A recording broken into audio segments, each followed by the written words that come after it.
Venezuela আজ Latin আমেরিকার সবচেয়ে অস্থির দেশগুলোর একটি। ক্যারিবীয় সাগরে যুক্তরাষ্ট্রের শক্তি প্রদর্শন, প্রেসিডেন্ট ডোনাল্ড ট্রাম্পের কড়া অবস্থান আর নিকোলা মাদুরোর যুদ্ধ প্রস্তুতি সবকিছু মিলিয়ে দেশটি এক অজানা গন্তব্যের দিকে দাঁড়িয়ে রয়েছে। অর্থনৈতিক ভাঙন, অব্যাহত নিষেধাজ্ঞা ও লাগামহীন মূল্যস্ফীতি মানুষের জীবনকে চরম দুর্বিষহ করেছে।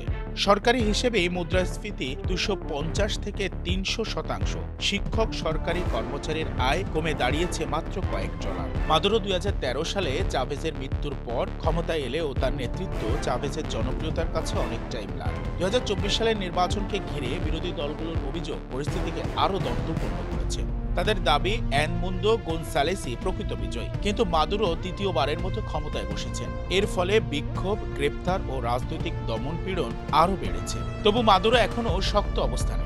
সামরিক বাহিনীর অবৈধ অর্থচক্র, রাশিয়া ইরানের সামরিক প্রযুক্তিগত সহায়তা এবং 20-25% জাতীয়তাবাদী সমর্থক গোষ্ঠী তার প্রধান ভিত্তি।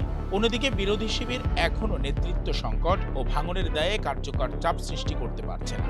ভেনেজুয়েলার ভবিষ্যৎ তাই আজও অনিশ্চিত। মাদুরো টিকলেও সংকট বাড়বে, আর মাদুরো পড়লেও অস্থিতিশীলতা ও রক্তপাতের ঝুঁকি থেকেই যায়। ক্ষতিগ্রস্ত হচ্ছে সাধারণ মানুষই।